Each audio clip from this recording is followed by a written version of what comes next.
Every family has its heirlooms, but the royal family has over 1 million of them. Known as the Royal Collection, this artistic treasure trove holds everything from the crown jewels to royal portraits, precious ornaments and priceless sculptures. The Royal Collection is the biggest private art collection in the world. It really has an unbelievable amount of objects. It's the world's highest quality grab bag into which you can dive and find practically anything. The Royal Collection is estimated to be worth £10 billion. The Royal Collection is the envy, really, of the world, and certainly the envy of the art collecting world, because it is so unique. And behind every painting, jewel and work of art lies an extraordinary story. Tonight, we reveal the secrets of the Queen's art collection, the spy at the centre of royal power. How do you feel about being called a traitor now? I can't deny it. The alleged art fraud. This was a staggeringly embarrassing incident for Prince Charles and for the royal family. The art world is famously murky. The royal family are not immune from that side of the industry. The suspected jewel heist. This was one of the great jewellery heist mysteries of the 20th century. And the truth behind some of our most celebrated national events. It actually snapped on the morning of her wedding day. This is the secrets of the royal art treasures.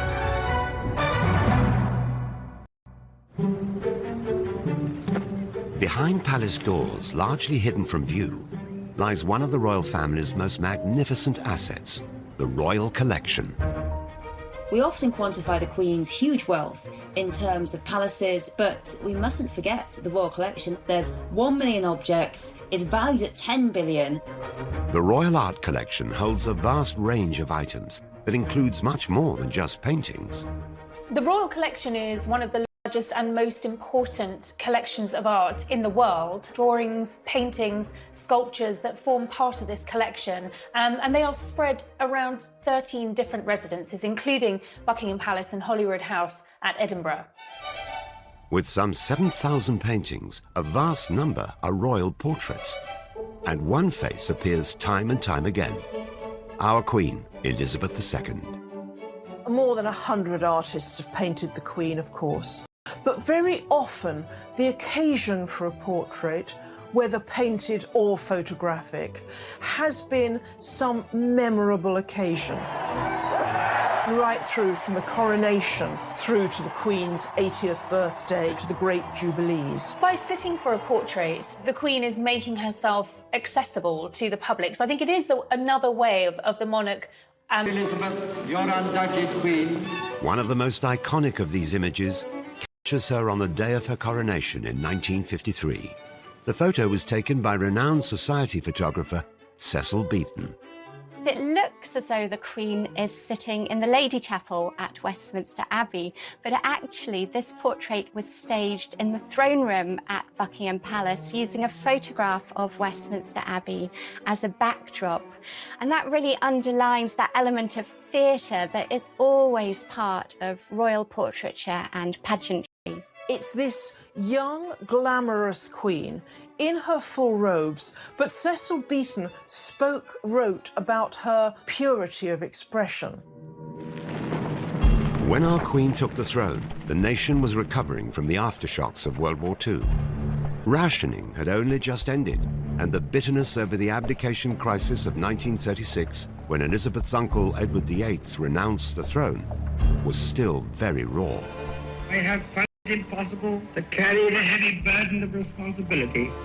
The monarchy needed to project an image that spoke of a new start. Beaton really captures that sense of optimism for the future, I think. There's also a sense of her steadfast gaze out of the frame of the picture, looking towards the future. Cecil Beaton's iconic photo was a masterclass in royal PR. The monarchy's power and majesty is reinforced in every detail of the photo. Everything about the picture is symbolic. She's wearing the imperial state crown. In her left hand, she holds the orb, and in her right hand, the scepter with the cross. She's sitting so poised and alert right at the centre of the picture. And the way the robes fall around her, they create this very stable pyramid in the picture, suggesting perhaps the stability for the country of the arrival of this new monarch. And special painting or photo of the Queen has been added to the royal collection at regular points throughout her reign. Each one is a chance to mark the progression of her time on the throne. In amongst the formal portraits have been some surprising works. In 2012, the Queen bought 4 Andy Warhol prints of her own image for the royal collection. Well, the image of the Queen is probably one of the most powerful and instantly recognisable images in society. I mean, she is immediately familiar. Warhol's arrival at his London gallery is like a royal progress. Andy Warhol was a founding father of the pop art movement. He took images of the world's most famous faces and reproduced them over and over, as if they were more mass-produced commodities than worth century. Andy Warhol, he was the man who invented the saying, "We all have 15 minutes of fame." In the Queen's case, it's an awful lot more. And I think what he's trying to convey here is what happens when you repeat an image so many times, that the way the public engages with these famous figures is more with the trace of the person or the idea of what they represent rather than the real person underneath. Although it's not known how much the Queen paid for this item, other Andy Warhol prints of iconic celebrities have auctioned for over $80 million. While the Warhol portraits cemented the Queen's status as an icon, other portraits in the royal collection have been noticeably less glamorous. In 2000, she agreed to be painted by controversial artist Lucian Freud. Many people complained that it made her look lined, lumpy. It really isn't a flattering portrait. At the time of this portrait, Lucian Freud was the biggest name in British art. His pictures would sell for nearly £20 million, and by the time he died in 2011, he had accumulated the largest estate of any British artist, £96 million. Although the most successful artist in Britain, his portrait of the Queen met with controversy. I think it's fair to say that the portrait provoked mixed reactions when it was first unveiled. I think the Sun newspaper said that Lucian Freud should be sent to the Tower for painting this picture. The Queen's portraits in the royal collection are surprising insights into her personality. With works by both Lucian Freud and Andy Warhol, she's marking herself out as more modern than she's often thought to be. I think it's very interesting that she wished to connect herself with this absolute avant-garde, cutting-edge artist, and being very wily and astute at realising that these artists have a lot of pulling power, and if she is represented by them, she shows herself to be a modern woman in touch with cultural and artistic values of the day. By using portraits to communicate with her public, the Queen was continuing a tradition that goes back to Henry VIII. But it was not until Charles I started collecting art on a mass scale in the 17th century that the foundations of the royal collection were laid. The royal collection, as we know it, really kicked off with Charles I. He was like a little boy in a sweet shop. He began the royal collection on a staggeringly high level. Just as our own Queen has done throughout the 20th century, Charles I filled the royal collection with portraits, the perfect painter for his royal propaganda campaign, Dutch master Van Dyck.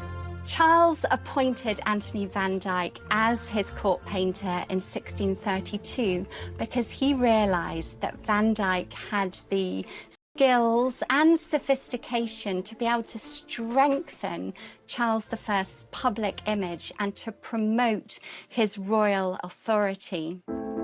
Charles I's reign would come to a bloody end with defeat to parliamentary forces in the English Civil War and his public beheading. But in 1633, the increasingly unpopular king wanted to persuade his subjects of his divine right to rule. Realizing the power of his image, he commissioned Van Dyck to paint one of the most striking works in the history of royal portraiture. It shows him on horseback coming through an archway, and it's a splendid symbol of royal portraiture at its most magnificent. The king himself was actually a small man of 5'4". He looks like a giant on the back of his steed. The way he controls the horse almost is an emblem of his own ability to hold the reins of power, that he is bestrutting the British nation. He has the nation in his control. Once completed, Charles I found an imposing place in which to hang his new portrait. It was deliberately placed at the end of a gallery in St James's Palace, so that if we were a courtier or a visitor coming in, would be confronted with what looked like the king on horseback coming towards us.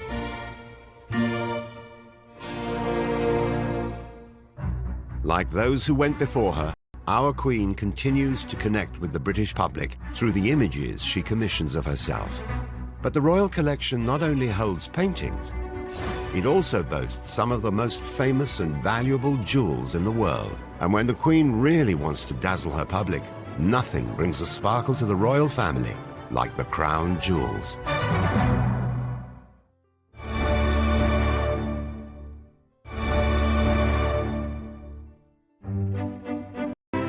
The Queen's artistic treasures, known as the Royal Collection, form the largest private art collection in the world. Many of these some 1 million items are publicly displayed at Buckingham Palace and galleries around the country. Yet the collection's most iconic items are kept deep inside the Tower of London. It is here that the Queen's most cherished artifacts are guarded, the crown jewels. The crown jewels must surely be among the most dramatic, visible signs we have of our history. For almost a millennium, the Tower of London has been considered the safest place. Staggeringly valuable, staggeringly impressive collection. The crown jewels are the items used by the monarchy in sacred and historic ceremonies, most notably the coronation. The crown jewels really are the most powerful symbols of British monarchy. Often called the regalia, made up of entirely different objects. There's 143 of them, I believe. Crowns, sceptres, plates, spoons, trumpets, all of them are encrusted with these incredible stones. I mean, you never see such big diamonds and pearls and rubies. They almost look so big that you think they have to be fake, they're so huge. There are nearly 23,000 individual jewels embedded in the regalia of the crown jewels. Each one adds something different to the crown jewels, not only in terms of the value of the stones themselves, but the symbolism and the history and the culture of the jewels themselves. With some of the largest and most valuable stones in the world, debate rages over the value of these historic items. What is the value of the crown jewels? That is a very interesting concept. Do you value it on the commodity itself or the addition of the cultural history? It's priceless. I mean, if you saw one of those jewels on the open market, you'd immediately know and you'd tell the Queen. But there's some estimation that they could be worth 5 billion. So that's an incredible sum. Every year, 2.5 million visitors see the crown jewels in one of the most heavily guarded locations in the capital, the Tower of London's Jewel House. The chances of stealing these are very slim indeed. There is a round-the-clock protection operation that includes 22 guards, 100 security cameras, bomb-proof glass, which means you simply cannot get through to get those jewels. Of all the regalia on display, it is the crowns that generate the most fascination. The crown jewels has 3 main crowns: St Edward's crown, the Imperial State crown, and the Queen Mother's crown. And the 2 that our Queen wears are St Edward's crown and the Imperial State crown. The last and grandest symbol of all is the crown of St Edward. The St Edward's crown was used to crown the Queen in the historic coronation ceremony of 1953. So the St Edward's State crown has the arches. It is the heaviest. It weighs a whopping 2 kilograms. So when you're sitting there waiting to be crowned and 2 kilograms comes onto your head, it takes a lot of practice. In fact, the Queen practiced very diligently for her coronation, putting books on her head, really to practice what it would be like to carry 2 kilograms of jewels on there. Although St Edward's crown is the most symbolically important of the 3 in the royal collection, it doesn't hold the most valuable stones in the crown jewels. And it doesn't have the gigantic diamond or a gigantic ruby that the Imperial State crown has, or even the Queen Consort's crown, the Queen Mother's crown. It can be had, we believe, for a bargain price of 32 million. Once the Queen's coronation ceremony was completed in Westminster Abbey, St Edward's crown was exchanged for the lighter but more valuable imperial state crown. The Queen, now wearing the imperial state crown, leaves the chapel to the strains of the national anthem. Which is probably the most instantly recognisable crown. It is the one that the Queen wears every year for the state opening of Parliament. My lords, pray be seated.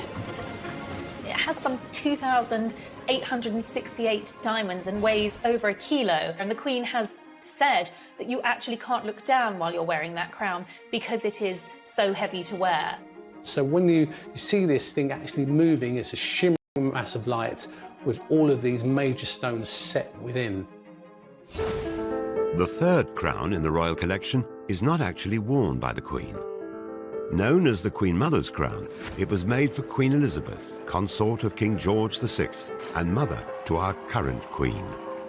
The Queen Mother wore it for the 1953 coronation. Since then, it's only been used in a royal ceremony once.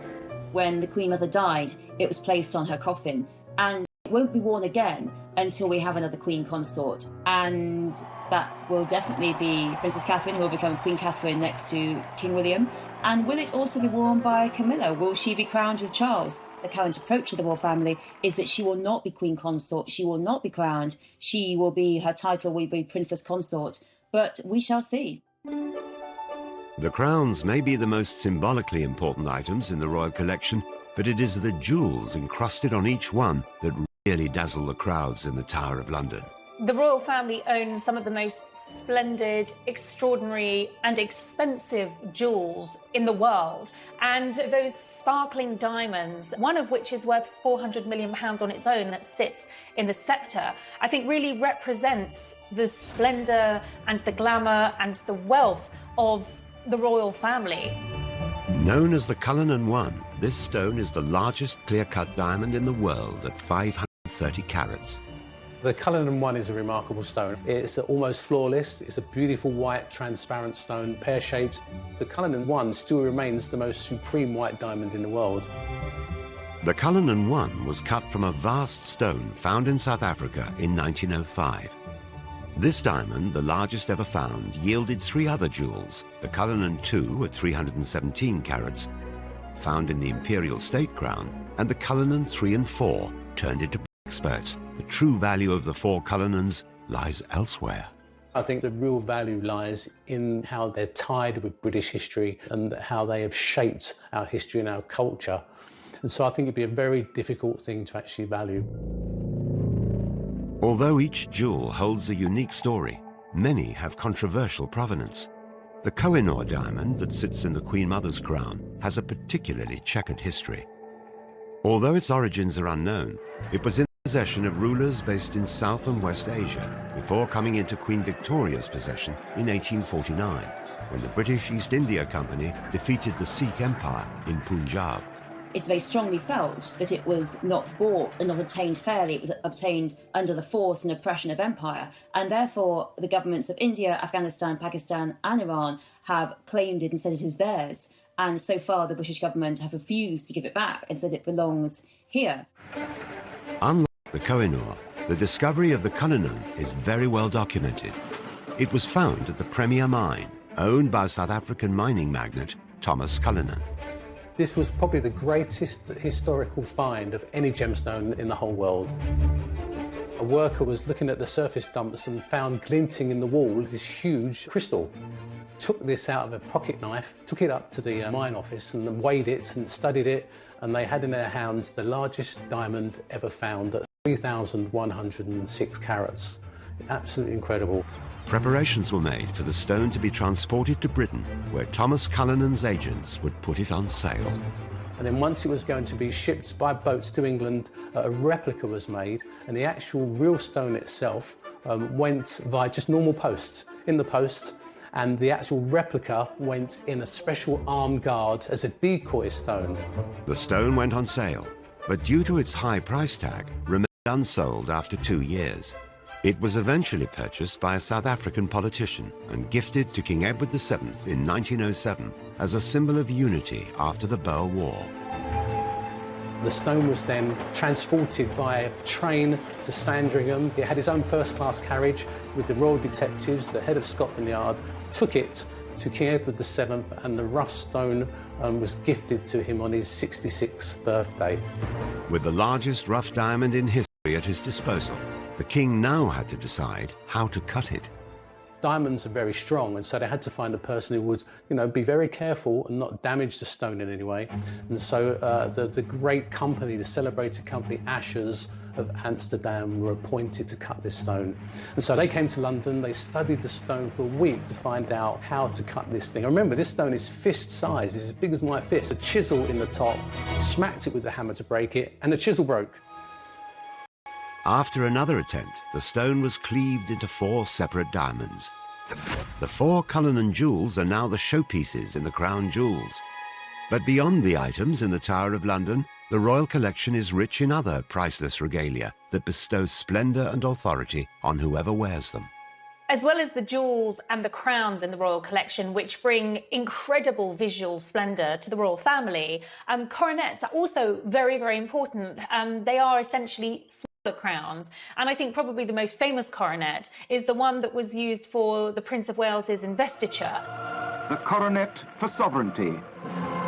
Prince Charles's coronet took centre stage in his 1969 investiture ceremony. It's incredibly unusual. It's got an orb at the centre of the piece with quite futuristic spikes around it, so it's immediately recognisable. The royal collection provides the star items for any coronation or investiture. Yet weddings too are given a dash of glamour with treasures from the Queen's personal jewellery box. We're most used to seeing tiaras at royal weddings, but we also see them at state receptions as well. And they are usually gifted within the royal family and handed down from one woman to another. So there is that historical link. The tiaras are what we all have in our head when we think of a princess fantasy, Disney style.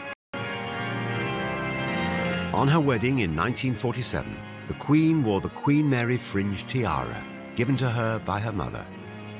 There's actually a great story behind it, in that it snapped. It actually snapped on the morning of her wedding day, and a palace aide had to rush it to the jeweller to mend it and then rush it back. And if you look very closely, you can actually see the break there when it snapped, because these are very delicate items. More recently, in 2018, Meghan Markle wowed the crowds at her wedding when she wore the Queen Mary diamond bandeau tiara. But it was reported later that the tiara generated controversy behind palace doors. Meghan had actually set her sights on another tiara from the royal collection, which wasn't deemed suitable because it allegedly had stones from Russia, which wouldn't have been suitable for a royal wedding. It has been speculated that Meghan's first choice was the Vladimir tiara, an item thought to have joined the royal collection after the Russian Revolution in 1917. Encrusted with emeralds, rather than the more common diamonds, it could have been an unusual choice for a wedding tiara. So she was strongly urged to go for her second choice, and she did look beautiful in it on her wedding day, but the story is that there were tears and tantrums behind the scenes because Meghan didn't get the tiara. To me, of royal glamour and historic symbolism. But the extraordinary riches held by our monarchy are not only used to dazzle the public, because when Great Britain really wants to impress a visiting dignitary, there is nothing more thrilling than the treasures of the royal collection.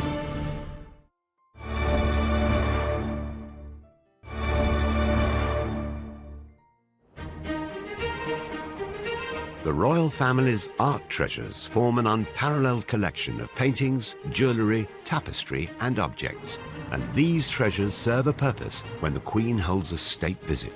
The Queen normally hosts about 2 state visits every year. A president or a king or a queen comes from a different country, and a very central moment of this is when the Queen takes the head of state on a personal tour of the royal collections, and they will see the treasures, and they very often are shown various items that refer to their country. The director of the royal collection will draw up a list in conjunction with the librarian who's based at Windsor Castle, and they will then draw up a list, pass it on to the Queen, discuss with the Queen, because obviously you don't want a vast array of items, but enough to whet the appetite of the visitor, just to give them an idea of what the royal collection has and what it's all about. When the Obamas came to visit, they were shown a first edition of the book, Birds of America, which I think the value on the open market was something like £11 million. They were shown a first edition of Harriet Beecher Stowe's Uncle Tom Cabin, signed by the author, which, has particular relevance for the first black president. And the Queen, apparently, she herself is very up on the artifacts around the paintings at Windsor. She, after dinner, will often take visitors on a tour, telling them exactly what they're looking at. A state visitor is not only shown the treasures of the collection, but they'll also get wheat from one of its finest items.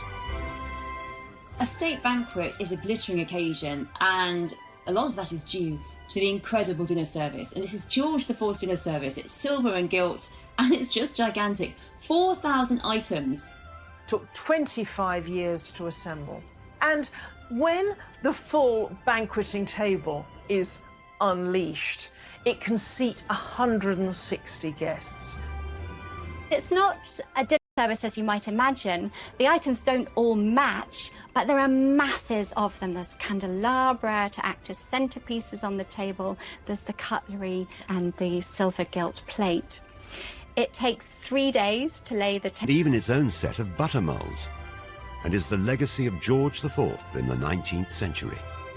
George IV was a great spendthrift. He didn't care whose money it was as long as it wasn't his. The government were concerned that there was no heir, and they felt that he should get married and produce an heir. And he kind of blackmailed the government because he was in such debt. He said, OK, I'll get married, but you've got to pay my debts first. So the government paid his debts. He got married. He didn't like his wife, and he went back on a spending spree again. And a lot of what we see in the Royal Collection Day is as a result of George IV's spending spree. A state dinner takes 4 months to prepare and is ultimately overseen by the Queen. The state visit is very important to the United Kingdom because it's about relations, it's political relations, diplomatic relations, and hopefully trade relations. And the Queen really does put on a tremendous show. And because she puts on a tremendous show, because there she is, she's head of state of the UK, and she will go and inspect it a couple of hours before the dinner actually takes place. If something is out of place, she'll say it's out of place, and she has a very keen eye for perfection. And after dinner, the Queen has also been known to give her guests a guided tour of some of the old masters that hang in the palaces. The Queen knows more about every item than any tour guide. But I don't know if we really have the feeling that she has a huge personal interest in art, except perhaps as it shows horses. What sort of art does the Queen like? Well, I suppose first coming to mind are horses. Yes, she loves horses, she loves dogs, she likes people as well, not necessarily in that order. The Queen doesn't profess to be an art aficionado or an art historian. It's the old cliché, isn't it? She likes what she likes. Perhaps some of the greatest collectors of more recent times are Queen Victoria and her consort Prince Albert, who added their treasure to the royal collection. I think Victoria and Albert, part of their relationship was entwined through art. So I don't think you can put enough emphasis on the fact that almost art was the glue that forged their love between themselves. So they both loved drawing and etching. They both visited exhibitions together. They both sat for portraits and photographs. Queen Victoria and Prince Albert shared a great enthusiasm for art, and they would often exchange artistic gifts on occasions such as birthdays and Christmas. Prince Albert especially was very knowledgeable. We owe a lot to Prince Albert. One of Albert's big things was education. His legacy, in a sense, is what's been called Albertopolis, the complex of museums in South, began putting things together so that the British people had a chance to see more of what the British monarchy were viewing every day. Victoria's choice of art at times reveals the passionate relationship that the couple enjoyed, such as Florinda by German painter Franz Xaver Winterhalter. This is a painting that Queen Victoria bought for Prince Albert's birthday in 1852. And if you think of our slightly buttoned up, straight-laced idea of Queen Victoria, this picture looks rather surprising. You know, Queen Victoria is the monarch who famously, when she visited the V&A Museum, they had to go around and put fig leaves on all of the sculptures. And what you're looking at here is a picture based on a story of the Princess Florinda, and she's gone out to bathe in a pool close to her castle in Toledo with her maidens, and all of them are in varying degrees of undress. Now, what Florinda doesn't know is that the young Rodrigo is spying on her from behind the bushes, and the story is that Rodrigo fell in love with her so passionately he then seduced her, which made her father, the Count, so angry that he actually went out and encouraged the Arab invasion of Spain. And during the battle, Rodrigo was killed.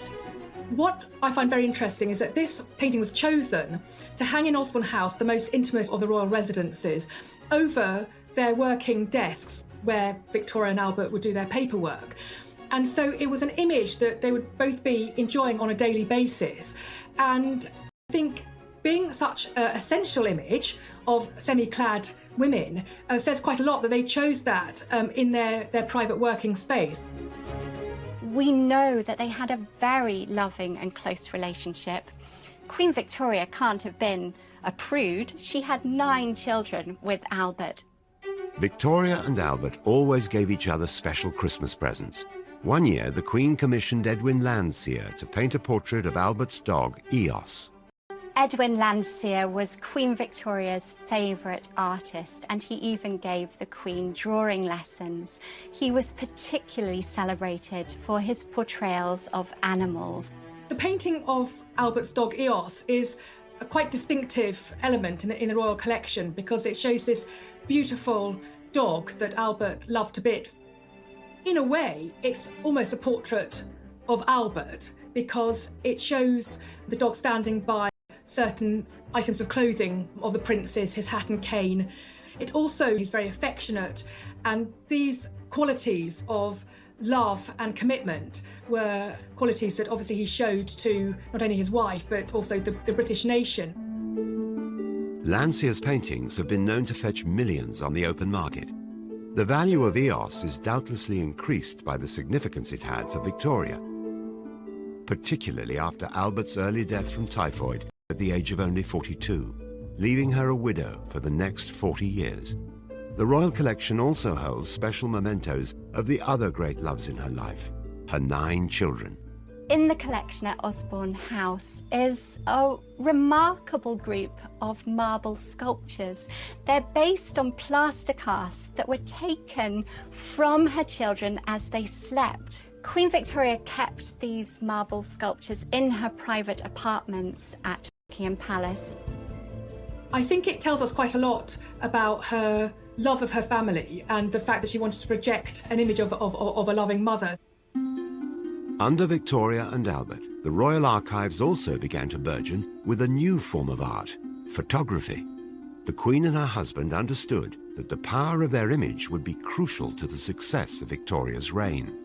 And what Albert and Victoria did in particular was they presented themselves as the model family, a perfect family, mother, father, children. But also, I think because of the Reform Act, because of the greater basis of middle-class power in terms of voting that was having power in the country, Victoria really is catering to a middle class, and that very much is presenting herself as quite an ordinary, humble-looking family.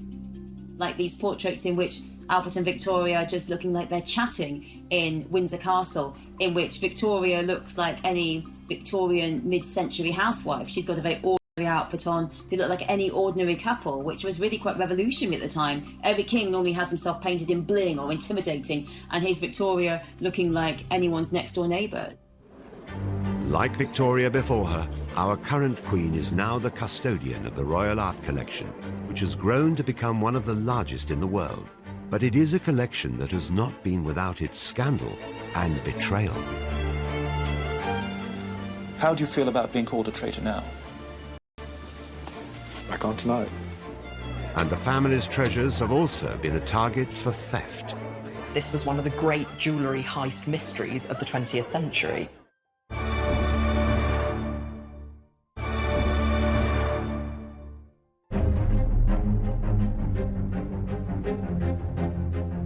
The Royal Collection is one of the largest art collections in the world, made up of an estimated 1 million objects. Curators and historians. Well, the Royal Collection is vast. It is colossal. You can spend a week describing the Royal Collection. That is how vast it is. But the art world is notorious for scandal, and the Royal Collection is no exception. The art world is famously murky, and the royal family are not immune from that side of the industry. Most recently, Prince Charles came very close to having his fingers burnt when he agreed to take on 17 paintings from billionaire James Stunt, who was the ex-husband of Petra Ecclestone, and he had offered these paintings to the Prince of Wales. They ranged from Picasso's to Dali's, and the Prince of Wales loved them, thought they were fantastic, wrote to James Stunt thanking him for the very kind loan, and actually hung these paintings at Dumfries' house. The paintings were estimated to be worth over £200 million, but their real value turned out to be rather less. The problem was that it turned out that 4 of the 17 paintings were actually fakes. There was a Picasso, in quotes, a Picasso, a Chagall, a Dali, and a Monet water lily painting, which were clearly fakes. So this was a staggeringly embarrassing incident for Prince Charles and for the royal family. The story broke and was even more embarrassing when it was announced that a very famous art forger in America, a man called Tony Tetreault, who still makes copies of paintings today, admitted that he had made these pictures at his kitchen table in California. James Stunt has since denied any wrongdoing and told the media that all his art is genuine. The controversy led Prince Charles to immediately remove all the artwork from Dumfries' house. It's not unusual at all for works to be loaned all over the world, often on long term for many, many years. But I think when you insure 4 paintings like these, you've really got to know that you're dealing with the real thing and that the person who they've been loaned from is a reliable and safe pair of hands, a serious collector. Charles's brush with illegitimate art wasn't the first time that the royal family or their collection of treasures had been dragged into a scandal. Over 80 years ago, Edward VIII was believed to have taken jewels from the royal collection as a gift for his lover, Wallis Simpson.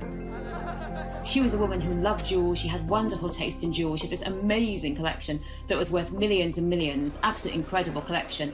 I suppose Edward thought it was fine to give jewels to woo Wallis because she'd be the queen, but as it turned out, she wasn't the queen, and... 46, the controversial former monarch returned to the UK with his wife for the first time since his infamous abdication. But in mysterious circumstances, all of Wallis Simpson's jewellery, including the jewels from the royal collection, disappeared. They went out for the evening to the theatre, and Wallis Simpson was specifically asked beforehand would she like to pack away her jewels in a strong box, and she said no, it's fine, they're fine as they are. But lo and behold, when they came back that evening, they found that a small box of jewels had been stolen. But the mystery deepened immediately because there was a string of pearls belonging to Queen Alexandra that was found on a local golf course. And immediately there were conspiracy theories all over the place. It really all seemed a bit suspicious. Was it someone in the royal collections trying to steal the jewellery back? Or was it Edward himself trying to do some kind of insurance job? If you're going to steal all that kind of jewellery, you would expect it to be immediately broken down, sold off, not end up in a golf course somewhere. Despite an arrest for the theft being made in 1947, millions of pounds worth of Wallis Simpson's jewellery was never found. This was one of the great jewellery heist mysteries of the 20th century. But the biggest scandal to hit the royal collection wouldn't be fake art or a mysterious disappearance. It would turn out to be the man in charge of the entire collection. After the Second World War had ended, the Queen's father, King George VI, employed art historian Anthony Blunt as surveyor of pictures and in charge of the royal collection. Anthony Blunt does fit in to a long line of royal servants, but those who have been particularly associated with art. He was a great art lover and he really was devoted to the art collection. After Elizabeth succeeded her father to the throne, Anthony Blunt continued in his role, curating and maintaining all of the Queen's art. And in 1956, he was rewarded with a knighthood. He was a very effective and very talented member of staff. What is historically the most interesting? Well, I suppose really the three heads of Charles I, which was executed for Charles I and was to be sent to Rome. Whilst the art Anthony Blunt collected was authentic, his own identity turned out to be illegitimate. What the general public didn't know is that Anthony Blunt had been one of the Cambridge spies during World War II. He was involved in very serious spying, and yet it simply wasn't known. In 19spy, alongside Donald Maclean, Guy Burgess and Kim Philby, together they were considered among the biggest traitors in British history. 3 of the spies had already defected to the Soviet Union after their cover was blown. But Blunt managed to keep his identity a secret, even from the British monarchy. The man never had any access to any official secrets or any documents. All that he had access to was in the royal collection. But he was seen as a threat at the time of his exposure. In return for a full confession, Anthony Blunt was granted immunity by MI5, and his espionage was kept secret from the public. He continued to work for the Queen as her surveyor of pictures until his retirement 10 years later. Amazingly, after this discovery, of which the Queen was told about, Anthony Blunt was allowed to continue working at Buckingham Palace and continued his relationship with the Queen, all the while knowing, both him and her, that it had been discovered that he was in fact a spy. Many spies were executed after the war, but Blunt certainly got away with it.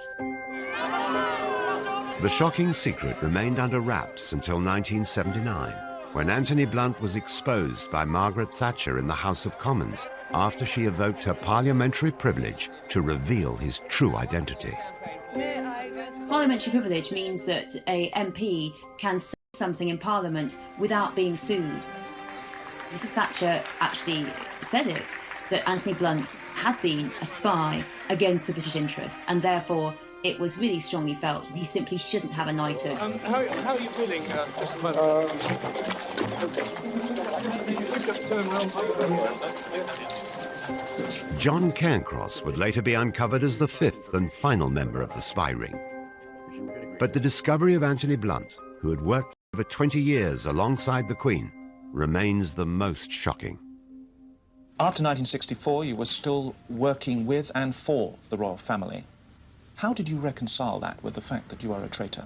I felt that I'd been given a job to do, and I felt I could go on doing it for the royal collection. When you made your confession, did the Queen know? Well, this is a question again which I would rather not discuss, because my information is, so to speak, if not second-hand, it's rather vague. He lost his knighthood, and he lost his job, and he died a lonely, broken old man. How do you feel about being called a traitor now? I can't deny it.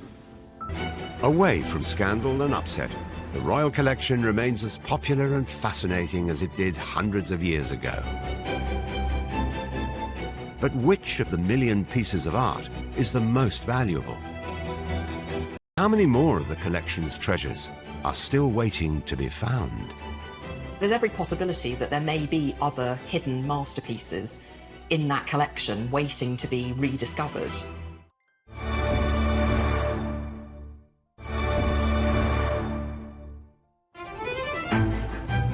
Hidden within the royal palaces are some of the most valuable and unusual pieces of art ever to have been made.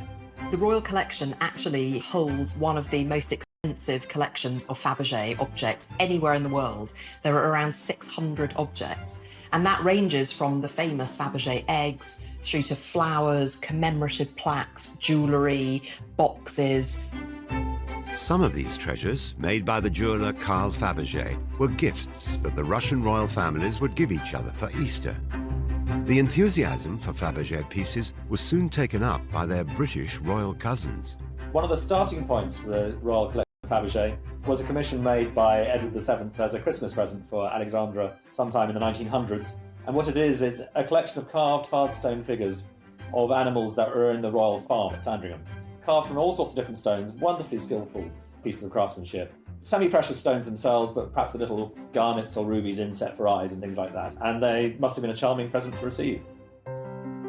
But maybe the most iconic of the Queen's collection is this bejewelled mosaic Easter egg, a gift given by Nicholas II, the last Tsar of Russia, to his wife, the Tsarina.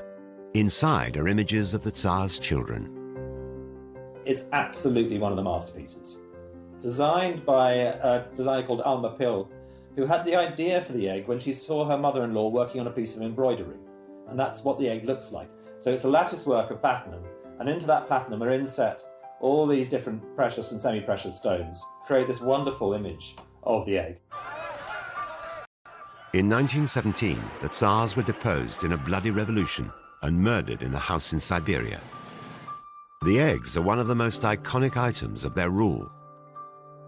This one was bought by Nicholas's cousin George V in 1933 for £250. Today, it's likely to be worth several million. And the Queen showed Kate her collection of Faberge eggs. The Duchess said they were amazing. They're amazing. These are shut in a cupboard. Nobody can afford these things nowadays. I did have an opportunity of seeing a lot of the treasures in the Royal Collection up close, even to the point of the egg was quite exciting. Never owned a piece like that, but holding it was quite special. Queen Mary was given the egg as a gift by her husband. Mary herself was an avid collector. Her great-grandson, Prince Charles, who is the Royal Collection's chairman, has also added to its treasures over the years. In 2015, he asked 12 artists to create portraits for some of the last D-Day veterans, a patronage that he took over from the Queen Mother. One of the artists that was commissioned was Ishbel Myerscough. So we were asked to do a painted sketch of our subjects, not finished, which is quite an odd commission to be given. So it wasn't a drawing and it wasn't a finished painting. It was a really unusual request. I think it was very clever because we weren't going to have long sittings with these men. Ishbel was invited to paint Raymond Titch Rayner, a member of the parachute regiment who'd fought at D-Day. He got shot and then travelled the 7 miles through the water to meet up with the rest of his battalion. He was an amazing man, actually. He was incredibly energetic and loved to tell me all about it. He never slumped. He kept telling me that this was a very important job and I had to do it very well because Prince Charles had asked me to do it. All the D-Day vets met at the Queen's Gallery to see their portraits unveiled for the first time. But sadly, Titch died before the exhibition opened and never saw Ishbel's work of him. Prince Charles spoke to me. He really liked the painting, and so we talked a lot about that. And we talked a lot about Titch and how sad it was that he wasn't there and the amazing things that he did. Ishbel's work is now a part of the illustrious Royal Collection. It's very exciting to be part of the Royal Collection. I grew up with my father telling me about the Holbein drawings and all the fantastic things that were in the collection. And if he were alive, he'd be very excited to think that I had work in it. And I think it's very important that new work is commissioned, especially work like this, which it commemorates how the ordinary man can do something extraordinary. Titch's portrait has now joined over 7,000 paintings in the collection, which includes priceless Canalettos and one of the largest archives of Da Vinci drawings in the world. The collection is so huge that sometimes there are treasures buried within it which have remained hidden for centuries. For over 300 years, this image of the calling of Saints Peter and Andrew lay in a storeroom at Hampton Court Palace, until an Italian expert had a hunch that it might be the work one of the world's most celebrated painters, Caravaggio. He was most famous for very dramatic theatrical effects of light, but also he was renowned because he used regular people who he met in the street in Rome for his sitters, and that was seen as completely irreligious and revolutionary. You know, here were saints and apostles and images of Jesus and the Madonna, but they were actually regular men and women just picked off the street with their rough, interesting, asymmetric faces. So that was seen as incredibly daring. The art conservation team decided to discover if the hunch was right. Could the Queen's picture be a lost Caravaggio? Conservators peeled off layers of dirt and dust. They corrected things that had been badly restored in the past. And in doing so, at the end of 2006, there was this amazing announcement. This actually is the real lost Caravaggio. And there are a number of ways that they could tell that this was the real painting, connected to Caravaggio's very specific technique. So, for example, he didn't do underdrawings on his paintings. Instead, he scored lines into the first layer of wet paint, usually using the handle of a brush. And then he painted directly on top of that. And they found that technique as they did the X-rays and they did the conservation work on this painting. This work is now one of the most treasured in the Queen's collection, with some estimates valuing the painting at £50 million. And I think it's extraordinary to think that such an unrecognised masterpiece could have been sitting in the royal collections. But of course the collection is vast. It has over 1 million objects, which includes, in the painting collection alone, over 7,000 paintings. So there's every possibility that there may be other hidden masterpieces in that collection waiting to be rediscovered. The Royal Art Collection continues to grow and is seen by millions of people each year. But how much of it was lost when tragedy struck in 1992? I had a phone call from a radio station in Berkshire saying, "Can you tell me about the fire?" And I was quite surprised. I said, "What fire?" I said, "Oh, there's a fire at Windsor Castle." The Queen was extremely upset. And who really owns the magnificent collection of masterpieces? The monarch or us? Kỷ niệm xưa mãi sống trong cuộc đời tôi, thân tin tôi thơ. Rồi ngày tháng trôi đi, bao nhiêu mong ước xa xưa chỉ còn là kỷ niệm. Từng đêm tôi nhớ về cuộc đời đua trên bốn bề giàu lo, nhiều lúc ước mơ rằng được phép nhiệm màu đưa tôi về thuở xa xưa, bay cao cùng cánh diều đua chơi với đám bạn. Hồn nhiên ngày thơ vui đua ngày tháng, để lòng tôi hân hoan dưới trời mây, ngày xưa dấu yêu còn đâu.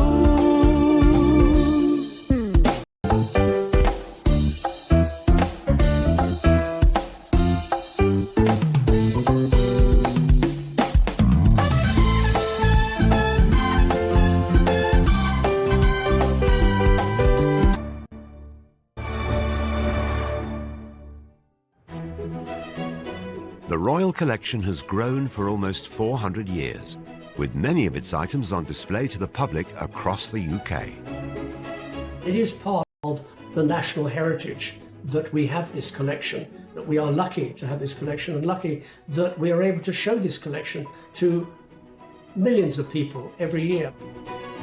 But much of the art remains private and for royal eyes only. So who really owns this magnificent collection? We've got to make very clear that the Queen does not own the royal collection. She is its custodian. She owns it as Queen, as sovereign, but she doesn't own it personally. These are all silk ties from Shane Connolly. Yes. It is the nation's collection of art. She is the caretaker, if you want, of the collection. She holds it in trust for the nation. Today, the Royal Collection can be visited at several residences across the UK.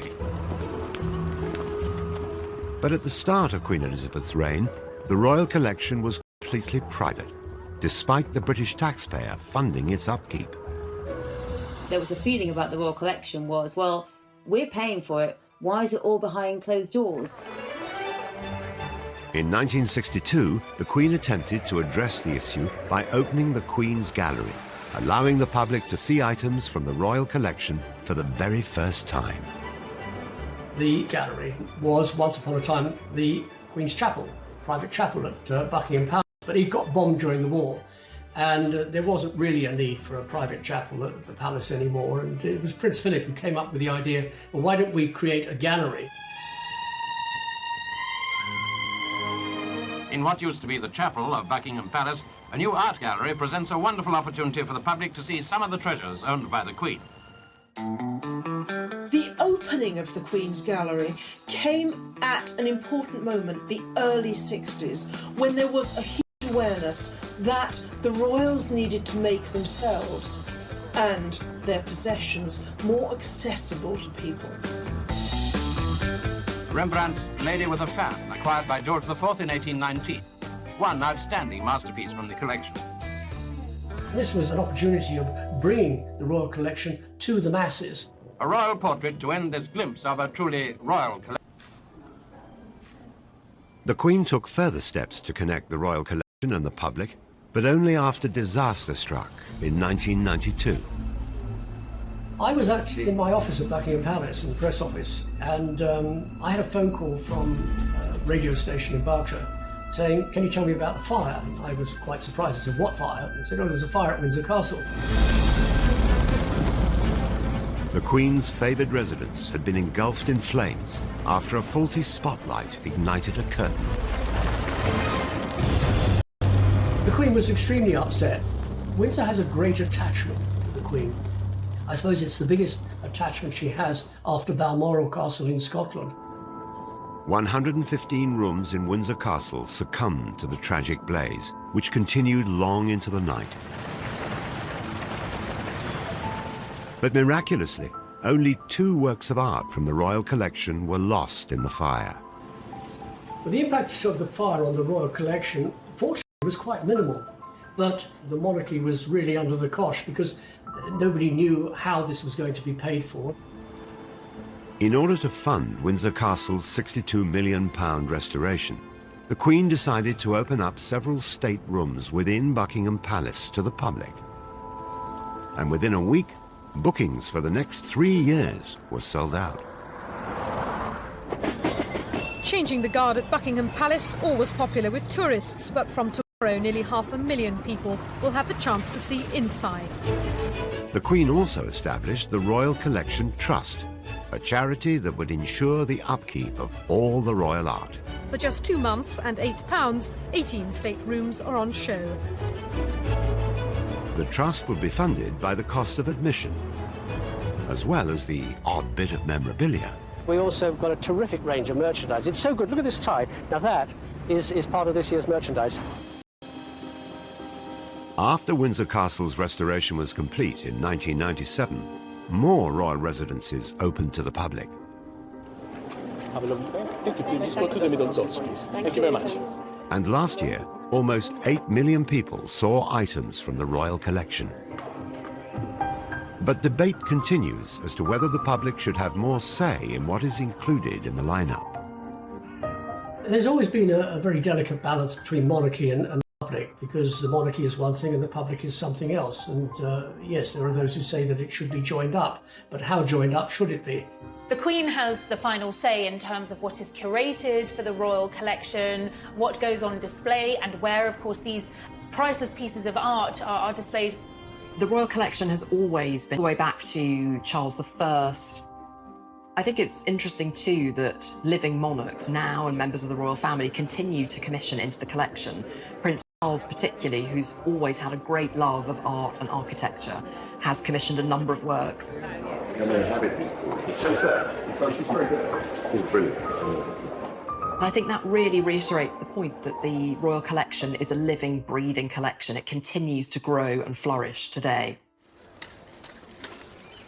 But with an already slimmed-down monarchy and an eventual changing of the guard, what does the future hold for the royal collection? I'm not sure that any modern royals are collectors in quite the way that some of their predecessors have been. Prince William started out studying art history, but art history is one field. The future of art is another. It is too early, perhaps, to know how he'll feel able to add to the royal collection. Perhaps the Duchess's interest in photography gives some clue as to portrait. The Duchess of Cambridge, herself an art history graduate from St Andrews University, is an accomplished photographer. The first time that the world saw Princess Charlotte up close with her brother Prince George was when her mother released these photos. The shots, I think, by a photographer could be quite formal, and she wants to have much more sort of action shots, much more intimate shots, and really I think that's very much her way of giving out this vision of the family, vision of her family, which it is one of happy lives for the children, and they are living a comparatively ordinary life. At the end of the day, they're being photographed by their mother, and that really comes across in the pictures, which are very candid, very natural, and very beautiful. Could Kate's passions and values be key to the future of the Royal Art Collection? Kate has used her royal position to really put the spotlight on art and photography. She's the patron of the National Portrait Gallery, and quite recently she's launched an exhibition called Hold Still, and she has asked members of the public to submit photographs capturing their private lockdown moments. And you know, in doing that, she's really using that spotlight that she's got to put it onto an issue that she cares about, something that she feels is important. The art world, the whole concept of where art lies, is changing immensely. So who knows what the future of the... Every family has its heirlooms, but the royal family has over 1 million of them. Known as the Royal Collection, this artistic treasure trove holds everything from the crown jewels to royal portraits, precious ornaments and priceless sculptures. The Royal Collection is the biggest private art collection in the world. It really has an unbelievable amount of objects. It's the world's highest quality grab bag into which you can dive and find practically anything. The Royal Collection is estimated to be worth £10 billion. The Royal Collection is the envy, really, of the world, and certainly the envy of the art collecting world, because it is so unique. And behind every painting, jewel and work of art lies an extraordinary story. Tonight, we reveal the secrets of the Queen's art collection. The spy at the centre of royal power. How do you feel about being called a traitor now? I can't deny it. The alleged art fraud. This was a staggeringly embarrassing incident for Prince Charles and for the royal family. The art world is famously murky. The royal family are not immune from that side of the industry. The suspected jewel heist. This was one of the great jewellery heist mysteries of the 20th century. And the truth behind some of our most celebrated national events. It actually snapped on the morning of her wedding day. This is the secrets of the royal art treasures.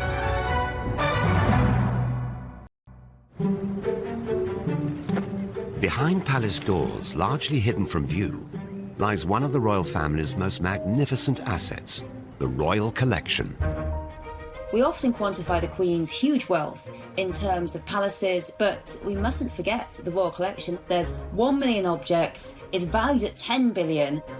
The Royal Art Collection holds a vast range of items that includes much more than just paintings. The Royal Collection is one of the largest and most important collections of art in the world. Drawings, paintings, sculptures that form part of this collection, and they are spread around 13 different residences, including Buckingham Palace and Holyrood House at Edinburgh. With some 7,000 paintings, a vast number are royal portraits. And one face appears time and time again. Our Queen, Elizabeth II. More than 100 artists have painted the Queen, of course. But very often, the occasion for a portrait, whether painted or photographic, has been some memorable occasion. Right through from the coronation, through to the Queen's 80th birthday, to the Great Jubilees. By sitting for a portrait, the Queen is making herself accessible to the public. So I think it is another way of the monarch. Elizabeth, your undoubted Queen. One of the most iconic of these images captures her on the day of her coronation in 1953. The photo was taken by renowned society photographer Cecil Beaton. It looks as though the Queen is sitting in the Lady Chapel at Westminster Abbey, but actually this portrait was staged in the throne room at Buckingham Palace using a photograph of Westminster Abbey as a backdrop. And that really underlines that element of theatre that is always part of royal portraiture and pageantry. It's this young, glamorous Queen in her full robes, but Cecil Beaton wrote about her purity of expression.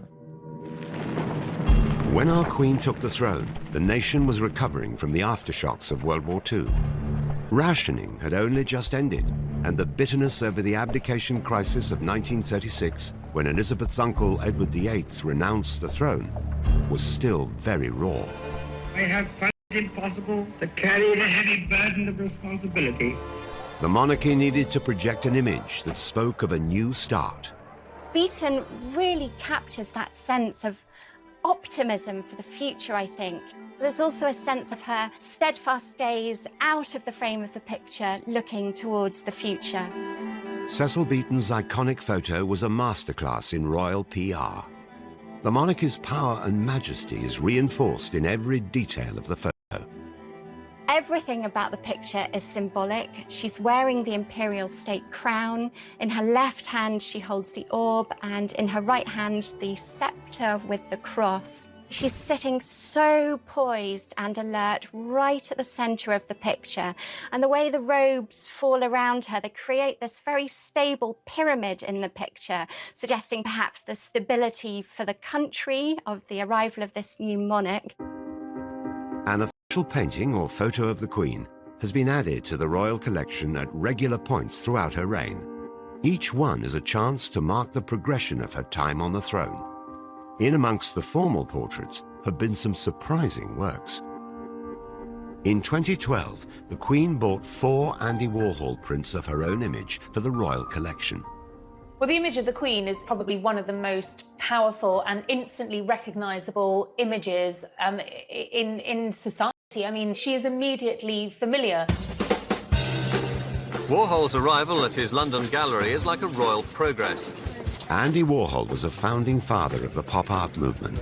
He took images of the world's most famous faces and reproduced them over and over, as if they were more mass-produced commodities than worked century. Andy Warhol, he was the man who invented the saying, "We all have 15 minutes of fame." In the Queen's case, it's an awful lot more.